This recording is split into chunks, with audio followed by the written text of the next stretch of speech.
go through this real quickly. No questions or comments. Let's just read it so that you guys will have heard it. I want us to do this because the halacha in Mishneh Torah, in the Talmud, in the Mishnah, does not include a concept of 3 weeks.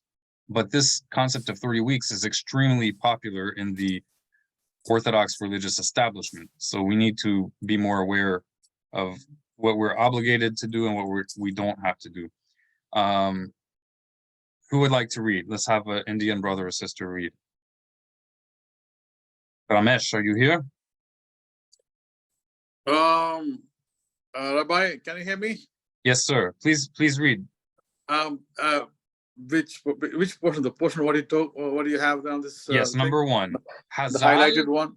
This word hazal refers to. Okay, I got that one. This word hazal refers to the sages of the Mishnaic and Talmudic era. The sages, the wise leaders of Israel, who taught us the words that we find in the Mishnah and the Talmud.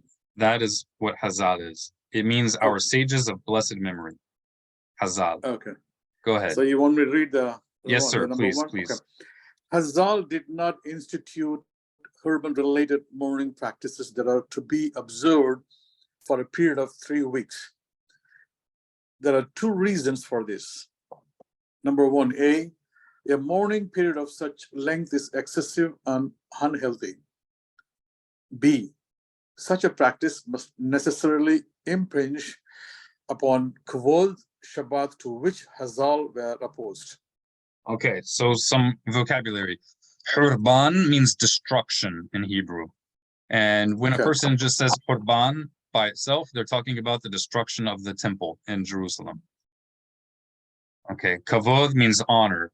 So having such mourning practices as the 3 weeks custom makes you violate the halachot regarding honoring the Sabbath day. All right, such as not shaving. Let's go ahead. Who would like to read next?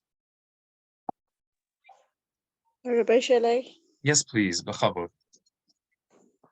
Question number 2. Who determines what is excessive? Hazal. Hazal. Hazal. Had Hazal felt that a 3-week mourning period was called for, they would have formulated the halakha according. Hazal did not institute a mourning period to commemorate the failed Bar Kokhba revolt, or national disaster greater, if anything, than the destruction of Jerusalem and the Mikdash in the wake of the great revolts. Hazal's intention was that all future calamities be included in the mourning period for the Harban during the month of Av. Okay, so Hazal, sages of the Mishnah and the Talmud. Yerushalayim is Jerusalem. Mikdash is the temple. Hurban means destruction. Month of Av is this current month in the Hebrew calendar that TISHAH B'Av falls on. All right. Kol hakavod. Who would like to do number 3? Ooh, it's a big one. We can split it. So 3, whoever's reading will go to here where this question mark is.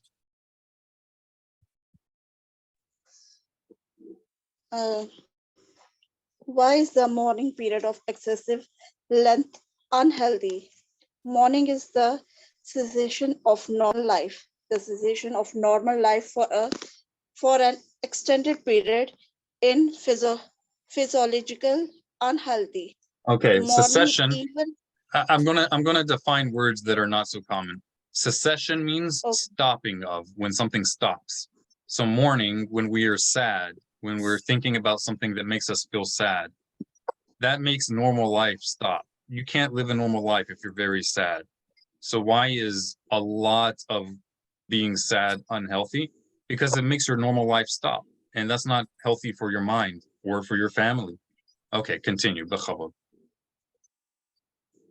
Sorry. Go ahead. mourning even when necessary, must be kept within reasonable limits. Rambam writes that the excessive mourning is foolish and is to be discouraged. In the Talmud, we learn our rabbis taught when the temple was destroyed for the second time, large numbers in Israel became binding themselves Ascetics. neither to eat meat, As- ascetics, Ascetics binding are the ascetics are people who they do a lot more strict practices than is necessary. They, for example, will not drink wine ever. They will not cut their hair. There are different things. It depends on the person, but they do extreme practices in an attempt to be more holy. And he's probably referring to like the people in Qumran, the Dead Sea Scrolls. It's kind of like the Jewish equivalent of Siddhas. What do you call them? The people in India that walk around with ashes naked. You know what I'm talking about? Aghori. yes, Rabbi. Yeah. Yes. So that's a type of ascetic. So you have a similar thing in Judaism. They wouldn't be naked, but they would do other extreme things.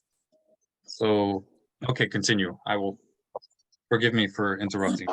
If there's a word that you're not sure what it means, please let us know. It helps everybody. Okay. Binding themselves neither to eat meat nor to drink wine. Rab Joshua got into conversation with them and said to them, my sons, why do you not eat milk, meat or drink wine? They replied, shall we eat flesh which used to be brought as an offering on that altar? Now that this altar is in abeyance. What is the meaning? Abeyance means something which is temporarily not being used. It's in suspension. It's like another way of saying suspended.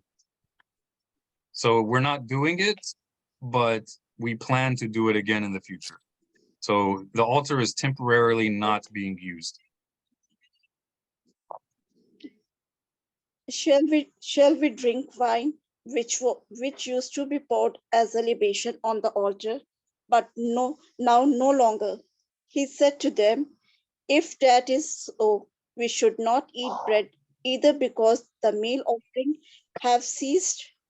They said, that is so, and we can manage with fruit. We should not eat fruit either.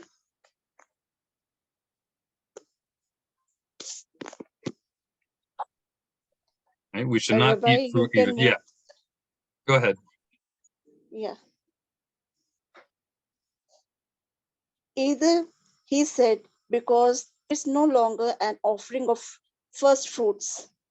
Then we can manage with other fruits, they said. But he said, we should not drink water because there is no longer any ceremony of the pouring of water. To this they could find no answer. So he said to them, my sons, come listen to me. Not to mourn at all is impossible because the blow has fallen. To mourn overmuch is also impossible because do not impose on the community a hardship which the majority cannot endure. We The need to read sages this again. therefore have I'm going to read this sentence again. This is a very important principle, and it applies not only with Tisha B'Av, it applies for everything. It's very important that every Jewish community remember this. And I think remembering this that I highlighted is part of what is necessary to rebuild the temple. Because the number one reason why so many Jews are not keeping Torah, they don't even understand the value and the importance of Torah. It's because the religious community has basically become ascetics. They've added so many extra things that the average Jewish person thinks it's crazy. They think if in order to serve God, I have to do so many crazy things, then it's impossible for me. I just can't do it. So what happens? They give up. They're just like, okay, I love God, but or I think Jewish tradition has value, but I just can't do this. It's just too much. When we do way more than is required, we usually do more harm than good. We're usually causing more damage than repair. So I would say on Tisha B'Av, in every community of Israel, the community should think about what are we doing that is not necessary, and what can we do instead that will draw more people to Hashem, that will bring more people to keeping Torah. Right? We should not impose, we should not push on the community more than they can endure.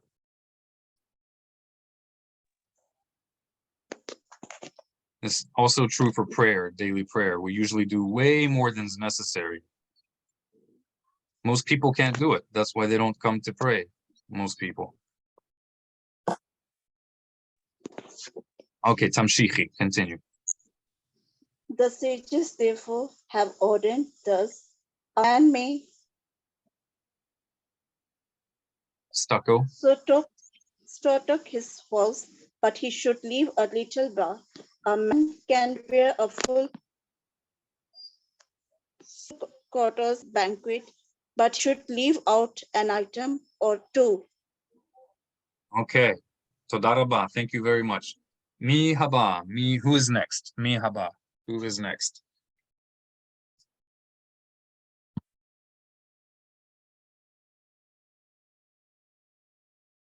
Would an American like to read?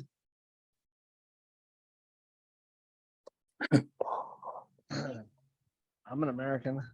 Are you I'll proud? read. Are you proud to be an American? Yeah, I'm proud to be an American, but I'm afraid of Americans sometimes. I'm afraid of Americans. Americans. America. All right, let's go. All right, question number 4. Hold on. What of the minhag of not cutting hair or beard for 3 weeks? What is minhag? What does minhag mean? Minhag is basically like an opinion. More in depth, it's like not a law. It's somebody's it's their tradition. It's a practice. It's a practice. Yeah, like a tradition. Yeah, it's a tradition. Custom. A custom. Mm-hmm. Sometimes there are actually minhagim that we are obligated to do. The Rambam talks about this in his introduction to the commentary to the Mishnah.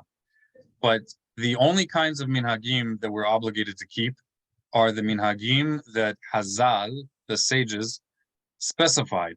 And the reason they call them minhagim is because they are practices which originally were not obligations. They were originally not a law, but the Jewish people adopted them voluntarily. They were customs that became popular with the Jewish people. And then the sages saw that these customs were good, that they were doing good things. So then they held everyone to that standard after it was already voluntarily accepted on them. But that's only specific types of minhagim. Usually when we see halacha referring to a minhag, it's usually something which is voluntary and not obligatory. When you read it, you can usually just think of custom. Go ahead. Yeah, I was gonna say, don't let somebody try to convince you that their minhag is halacha. Yeah, 99% of the time it's not. Sometimes it is, but most of the time it's not. They try to make you think it is. Anyway, all right. So it says answer. Let's continue. Bon amshich. Answer, as is well known. All right, we're talking about cutting hair or trimming your beard during 3 weeks. As is well known, it is a miswa, a commandment, miswa. So that's mean that okay. I'm just not used to seeing mitzvah spelled like that. So this is from the Machon Shilo website. Machon Shilo is one of a small number of Jewish organizations that have the goal of restoring the Jewish people to the Judaism of Hazal. Most Jews who are traditional or Orthodox, they intend to do the Judaism of Hazal, but because they don't study enough, they don't know that half of what they're doing is not. So one of the things that he's doing here, when he's putting Hebrew words into English letters, he's trying to be as close to the proper pronunciation as he can. So, for example, Vav is wall, but this is mitzvah. It's the same thing. Mitzvah, a commandment. Okay, so as is well known, it is a miswah to look presentable and well groomed, lichvod Shabbat. For the honor of this- Shabbat. Yeah, this applies even during the week of TISHAH, as stated explicitly in the Mishnah. Okay, and then it says the Mishnah speaks of a case where Tish B'Av falls on a Friday and states that on Erev Tish B'Av, that's the day before, the people may and should do whatever is necessary, lichvod Shabbat. Only one conclusion is possible. Kavod Shabbat takes precedence over the mourning practices associated with this period. The minhag of not cutting hair or beard for 3 weeks contradicts the Mishnah. Aha! Over the years, I have asked many rabbanim how this minhag might be justified. None could do so. Yeah, I'm running into that a lot. Therefore, if one's hair or beard requires cutting or trimming, it is a miswah to do so. Not only is it permitted, it's a miswah. It's a commandment as part of being honoring Shabbat. Okay. Okay. Oh, the above applies to men. As for women who tend to cut their hair infrequently, they may get a haircut up until Rosh Chodesh of Av. If this does not work out, they should wait till after Tish B'Av. Okay. Does a brother or sister in India want to read?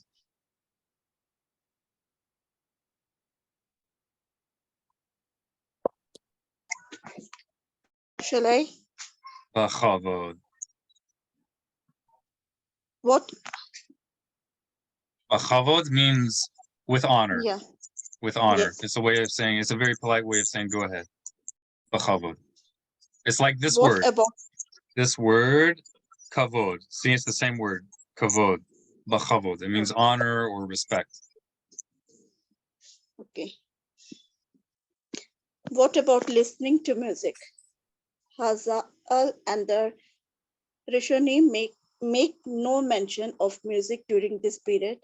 In ancient and medieval time, music was associated with wedding and the likes and was not heard on a regular basis.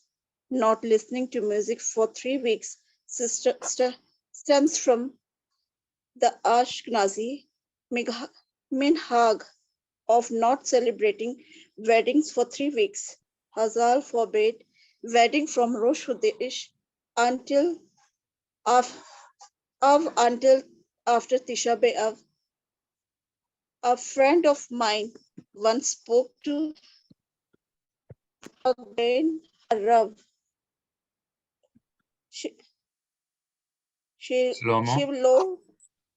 Shlomo Fisher about this matter. The Rav said that nowadays people are used to hearing recorded music on a daily basis. It has become an essential part of people's life. People today have a physiological needs to hear music, and it is unreasonable to forbid this for 3 weeks. This is a good example of the profound wisdom and insight of a true Hakim. Hakam. Yes, ma'am. Hacham, a sage. Someone who's wise in Torah. Okay. Ramesh. Yes, sir. Yes, Would you sir, like Ryan. to read? Would you like to read this one? Yeah, sure. The month of Av.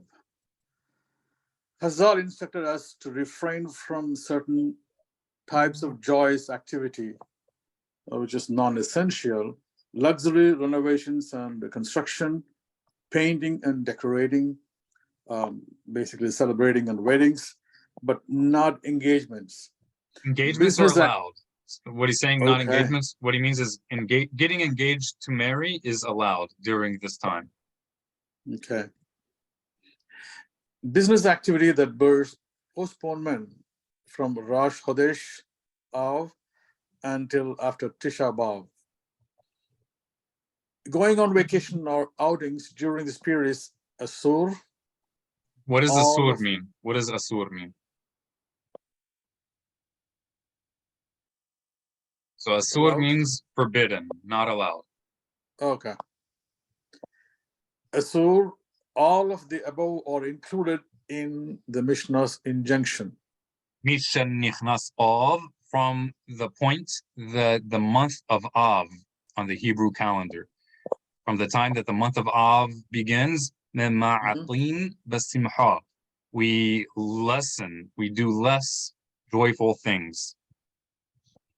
That's from the Mishnah. I will share this with our groups again. And in the group, you can click on these numbers and it will show you the sources. Sipora, are you still with us? Yes.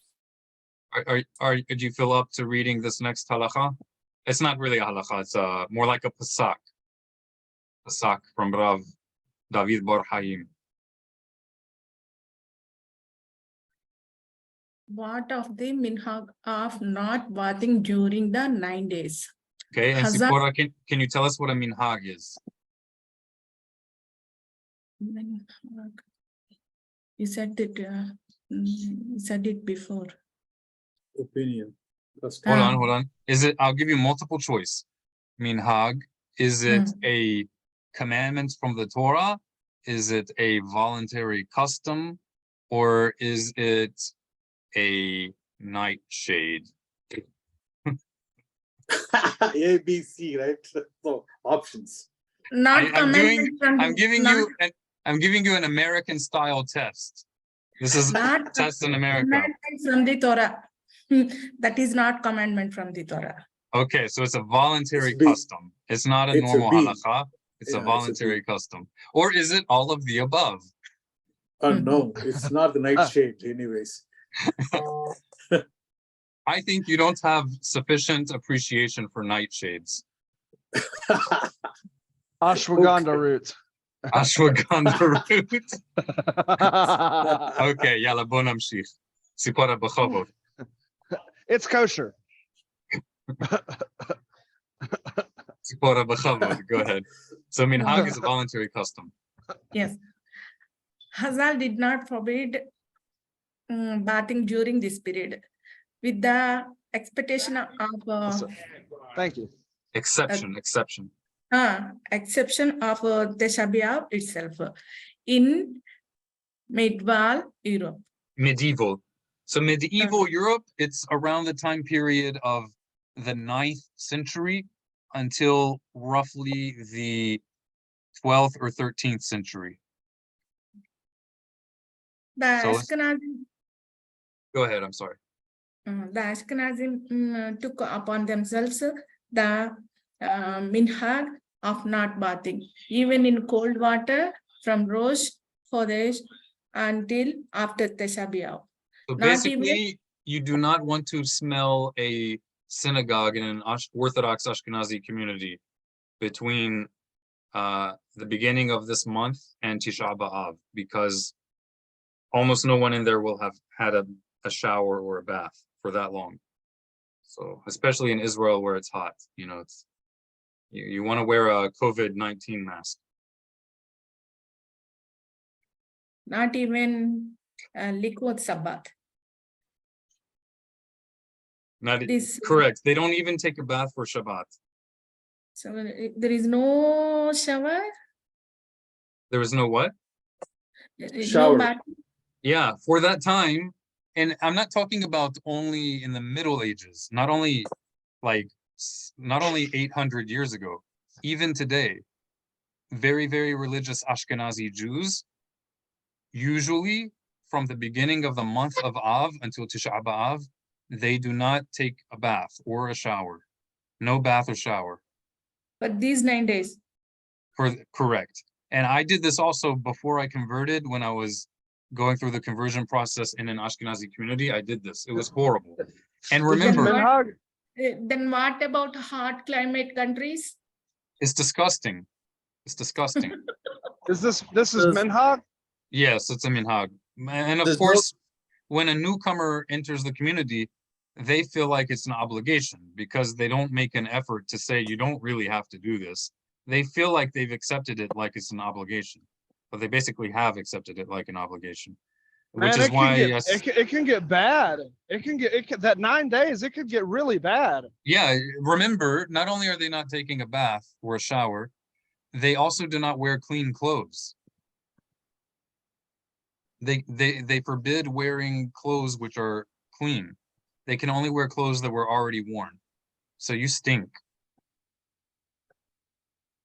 It's really bad. I would say it's even forbidden. Not only is it not obligated, but it's forbidden because you're not allowed nobody to pray. questions Go ahead. this? Nobody questions this, and if they do, they're just told this is what we do. Follow orders.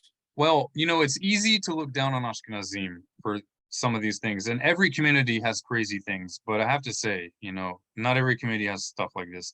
But in the what's the word? To give them the benefit of the doubt, to speak the praise of Ashkenazim. It's very sad that so many Ashkenazim are secular Jews. There are way more secular Jews who are Ashkenazi than that are not Ashkenazi. Sephardim, Yemenite Jews, even when they're not very religious, they're not usually completely secular. They usually hold on to something. And they usually in their beliefs and their values are still pretty religious. With Ashkenazim, you have a huge percentage that are completely have turned their back on Torah. But you have to realize, are they really turning their back on Torah? Or is it that they see that these kinds of things are just so crazy? If this is Torah, they don't want it. Well, I've heard So- rabbis explain incorrectly that these are God's laws because that's what the rabbi said and God gave it to them. And to me, this is because they don't understand how halakha actually functions. Right, that's right. But Okay, Rabbi, Sephora. Rabbi, ahead. one question on this one. So after the Holocaust, and there are people still that are afraid of showers. There's There are a something lot like of that, yeah. people. Yeah, there are a lot of people in the nursing homes. They don't want to take shower at Yeah, all. yeah. I mean, not only in this period, but anytime. Yeah, They're yeah. very scared. Was it a question or a comment? I'm just telling you because when this we just read about this one that they don't Yes, take you're the right. showers. You're right. So Yep. I'm just People telling you, yeah. definitely, even though each person is their own individual, but it is not true that a person is not affected by their childhood or even by the childhood of their parents. If your parents did not raise you, maybe you're not as affected by things your parents went through. But if your parents raised you and your parents went through the Holocaust, for example, forget debates about details of the Holocaust. They went through horrible things. Mhm. Even if you did not go through that, but your parents did, that's probably, and your parents raised you, that's probably going to affect you. So the Jewish people are far from perfect. We have all kinds of things that we need to improve on and fix, but we do have to appreciate that for more than 2,000 years, the Jewish people have mostly just been trying to survive. And it's pretty much a miracle that we've preserved as much as we did. So us as newcomers, I mean, I did convert 20 years ago and I started trying to learn Hebrew when I was 15, which is a long time ago for one lifespan, but I come in looking for something ideal. But I have to remember and be humble that I'm not the one who carried the Torah for thousands of years, while the entire world, or at least the powers, most of the powers in the world, were trying to destroy me. So My parents did not have all that trauma. I'm not excusing the problems in the Jewish world. When we have the ability to overcome our problems, we need to move on. But that's easier said than done. We have to appreciate the fact that they did so much, even with all the perfections, even with all the imperfections, even with all the mistakes. They did far more than my ancestors did. And they didn't suffer the same things either. So let's just try to appreciate that, while at the same time trying to do our best to overcome the trauma, overcome the bad effects of the bad things we went through. So in short, let's take showers. Okay, go ahead, Sipora.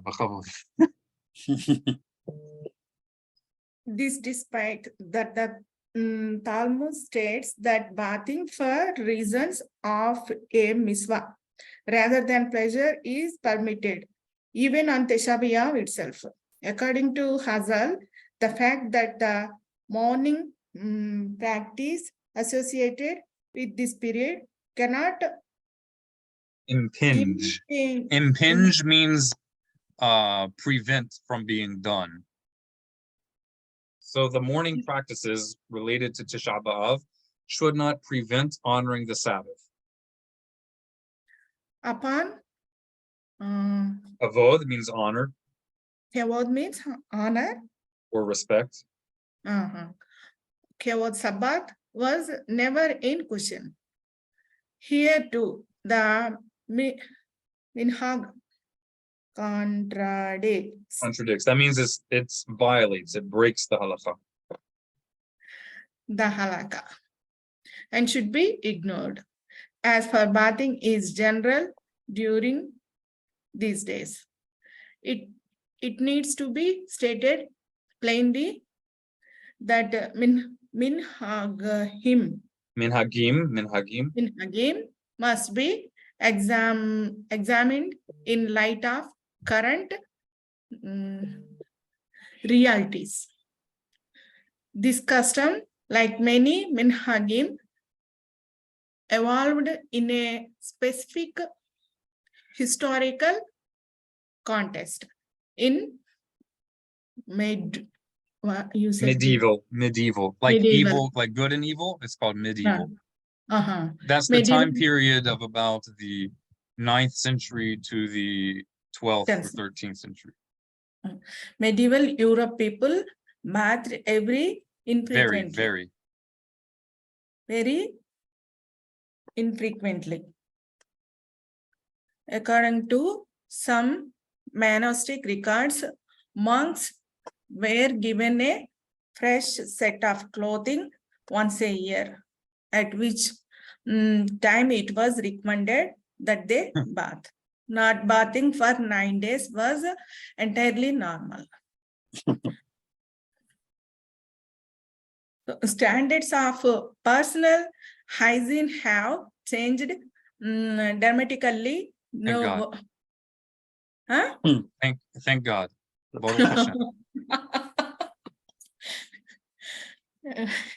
No. No. What is that? No. Nowadays. That means now, in the present time, nowadays. Nowadays, nearly all people bath or shower daily. Halachically, we are all considered. Istinissim. It means? It basically means someone who's very delicate.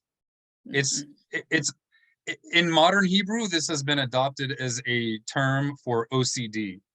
OCD is like someone who washes too much. They wash their hands so much they hurt themselves.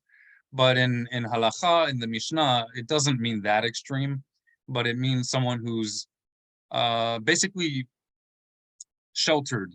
Like if you're a rich person and you always had very, very nice food, then you could be shocked. Like you could feel emotional pain if you see food that is not so nice, if you were so sheltered. So in modern times, most people, especially in the Western world, especially like Europe and the United States, even normal people who are not rich, we live with standards that were considered wealthy throughout history, even more than what kings would do, with cleanliness. So that's what he's talking about here. He's talking about most people are super OCD when it comes to cleanliness compared to in the past. And it affects us. It affects us emotionally. A definition with every real halachic significance. In addition, there is the question of climate. Many of us live in countries such as Israel, where the summers are very much hotter than many parts of Europe. And of course, this is true for India. India is hotter than most of Israel. Southern Yes. Israel is similar to southern India in some ways.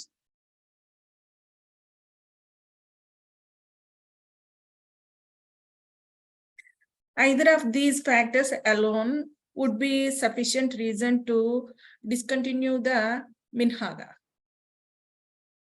Taken together, it is unreasonable in the extreme to claim that this minhag should today be considered binding. An obligation. He's saying, as an Ashkenazi rabbi, it's not an obligation. So, And I would add that it's also problematic in halakha if the smell is so bad that it bothers people around you. yeah. That's not good. That is not good. So what about your neighbor as we yourself? can do bar. The same way that you shouldn't, if you smoke, you should not be smoking and blowing smoke in the face of someone who does not smoke. So also, if you smell really bad, you shouldn't be around people unless you have no choice. That's one thing. But if you can wash yourself, you shouldn't be around people and make them smell bad smells.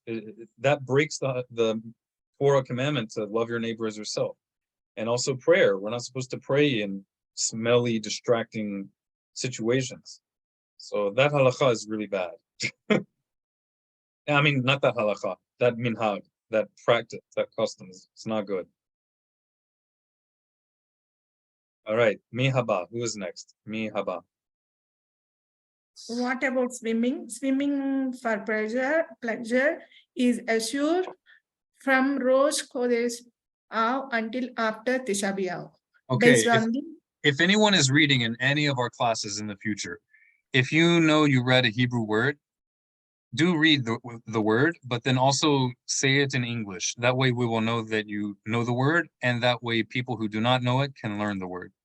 So asur means forbidden. Yes, forbidden, not allowed. Okay, tamshichi. Continue, tamshichi. Tisha B'Av based on the injection, swimming for health reasons, including physical fitness, is permitted. It means if they have that habit for physical fitness, they can swim. Yes. But they're not doing it just to have fun, play with their friends in the water, Okay. Should not wear Sabbath clothes on Sabbath Hazon. That's a name for Shabbat before Tisha B'Av. No. So we don't wear Sabbath clothes in Tisha B'Av? No, this is the question. Should one wear Shabbat clothes on the Shabbat that comes before Tisha B'Av? The Ashkenazi custom of not wearing Sabbath clothes on Sabbath Hazon is yet another example for a minhag contradicting the halakha. And what does contradicting mean? It violates, it breaks. It's not consistent with.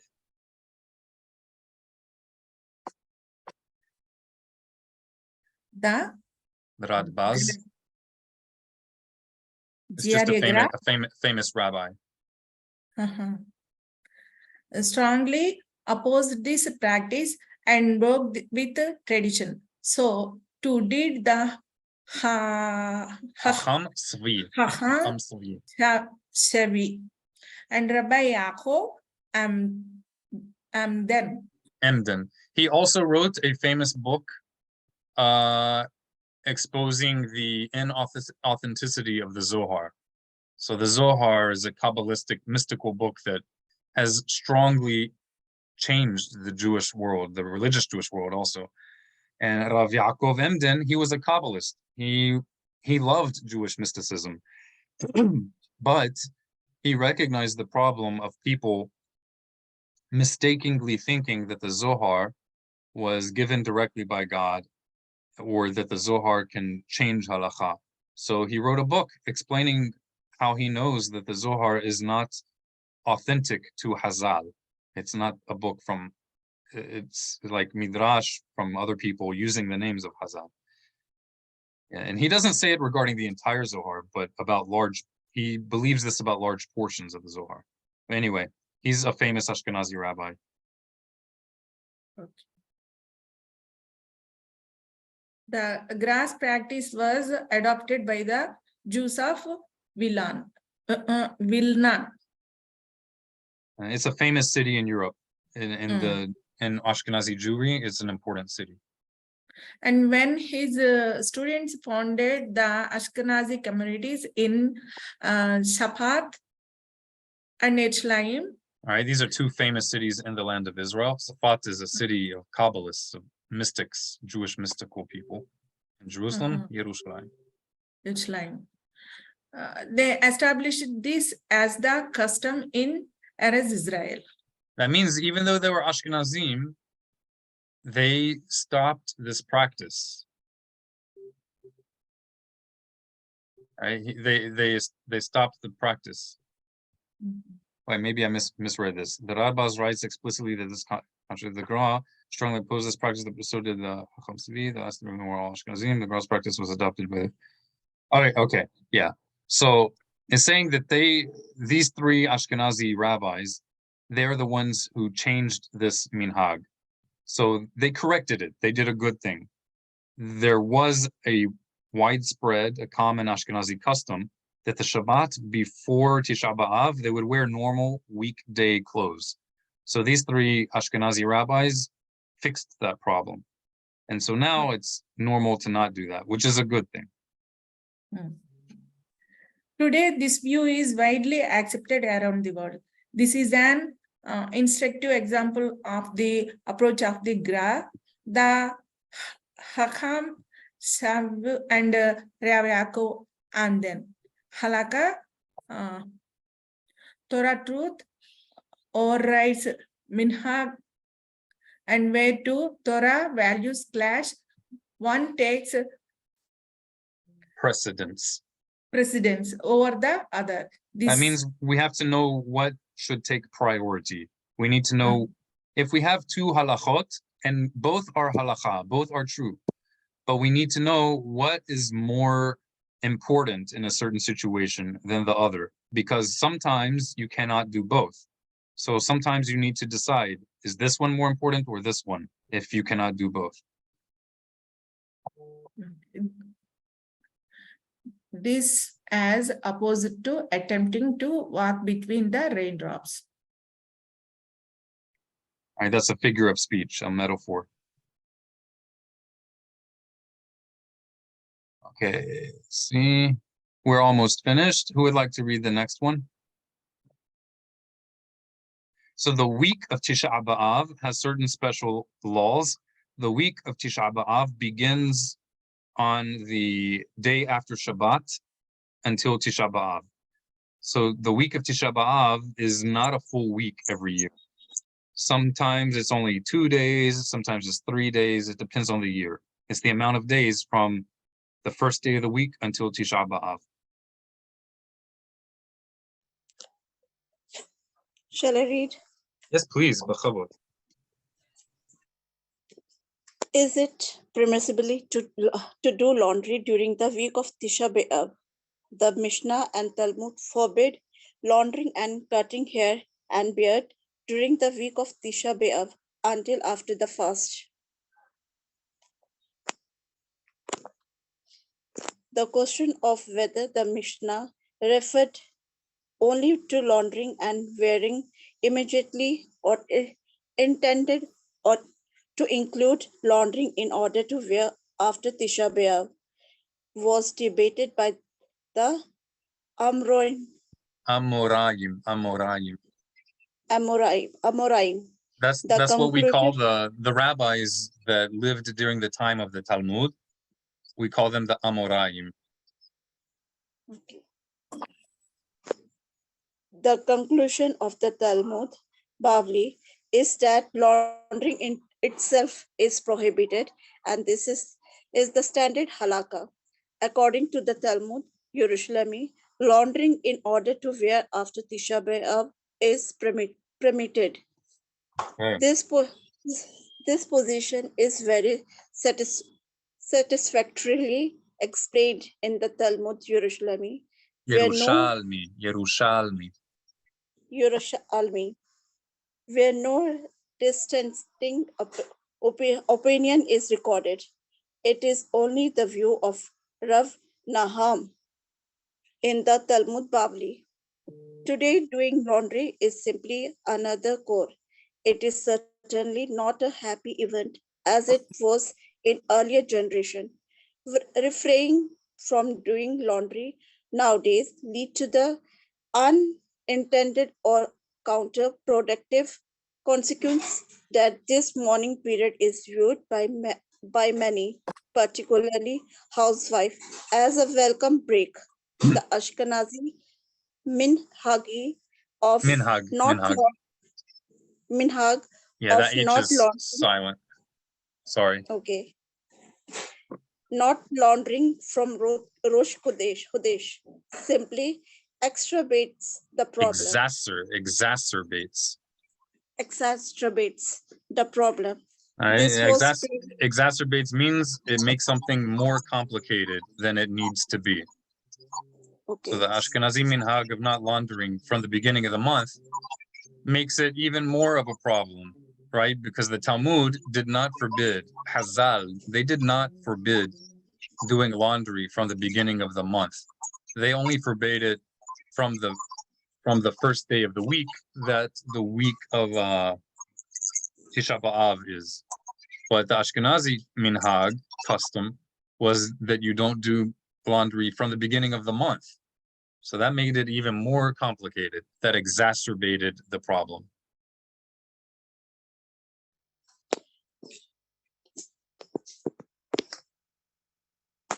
This was plainly not the intention of this halakha. It seems, therefore, more correct to permit the doing of laundry as usual. For the week, not the day of Tisha B'Av, but the week he's talking about. Yes. But this is if you're not, where is it? If you're laundering in order to have something to wear after Tisha B'Av. All right, this is the last one. Who would like the honor? Okay, what is it? The question number 2? Yes, sir. All right. Is it permissible to wear laundered clothing during the week of Tisha B'Av? Answer. The Mishnah and Talmud forbid wearing laundered garments during the week of Tisha B'Av. Today, as mentioned above, we are still East Nisim,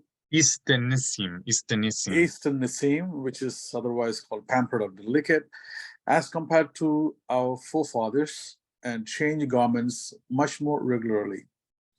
In addition, many poskim explains that this prohibition applies only to garments not worn on the skin and that do not absorb perspiration.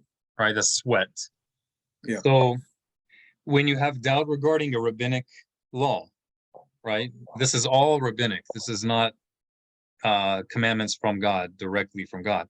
So when you have a doubt regarding how a halakha should apply, you should always be lenient. So the lenient thing here is that during the week that Tisha B'Av falls on, that will be this Sunday until Tisha B'Av. So, or this Saturday night, rather. So from Saturday night until Tisha B'Av, the lenient opinion is that you can wear clothes that are laundered if it's the clothing that's next to your skin, which absorbs sweat, like your t-shirt or your underwear or your socks. But Sweatshirt. but the shirts that you wear on top of that, you should not wear clean ones. You should not wear freshly laundered ones. That's only for that week that Tisha B'Av falls in. That's different from the old Ashkenazi custom that you don't wear clean clothes from the beginning of the month. That's a whole different ball game. And just imagine, they probably also were not changing their underwear. I'm sorry. So, Rabbi, hey, I got a question for you. Yeah. So this minha is mainly from the Ashkenazi Jewish, or Yes.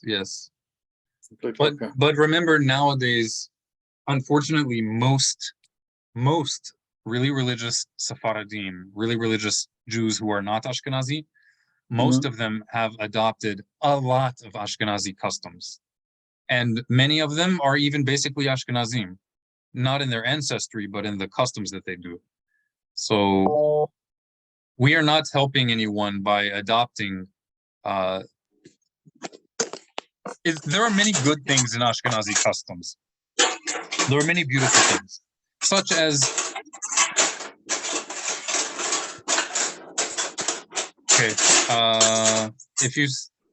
when someone stops talking, we should put it on mute if there's going to be noise. So I know we're talking about many kind of customs in the Ashkenazi tradition that seem difficult or problematic or contradict halacha. But there are many beautiful things in Ashkenazi custom as well. We should not forget that. We're nearing Rosh Hashanah and Yom Kippur. So for example, on Rosh Hashanah, whereas most of the non-Ashkenazi Jews completely abandoned prostrating, bowing to God in prayer, Ashkenazi Jews preserved that, even though they were in Europe. They didn't preserve it on a daily basis, but at least they do it on Rosh Hashanah and Yom Kippurim, whereas most Sephardim do not. And that's just one example. So there are good things that we can learn from all communities, and there are also things that we all need to improve from. But Ashkenazim are by far the majority. So any ancient Jewish custom or practice which is reasonable, which is good, that Ashkenazim are not doing and that Sephardim are abandoning, it is a wonderful thing if you want to help preserve it, because most people are basically becoming Ashkenazi, which is not an evil thing in any way, but there are many ancient customs of Israel that are being lost because of that. This may be one of your YouTube channel questions coming up. Okay. All right. Well, that is the end of our review of the laws for Tisha B'Av, which falls next week. We will send the links to these documents in the group chats on WhatsApp so that you guys can review this if you would like afterwards. Thank you for your patience. I wish everybody a blessed rest of your week and a Shabbat Shalom. Shabbat Shalom all. Shabbat Shalom to everybody. Laila Tov, Halamot Na'im. Shabbat Shalom. Shabbat Shalom. Shabbat Shalom. Alechem wa al kol Yisrael.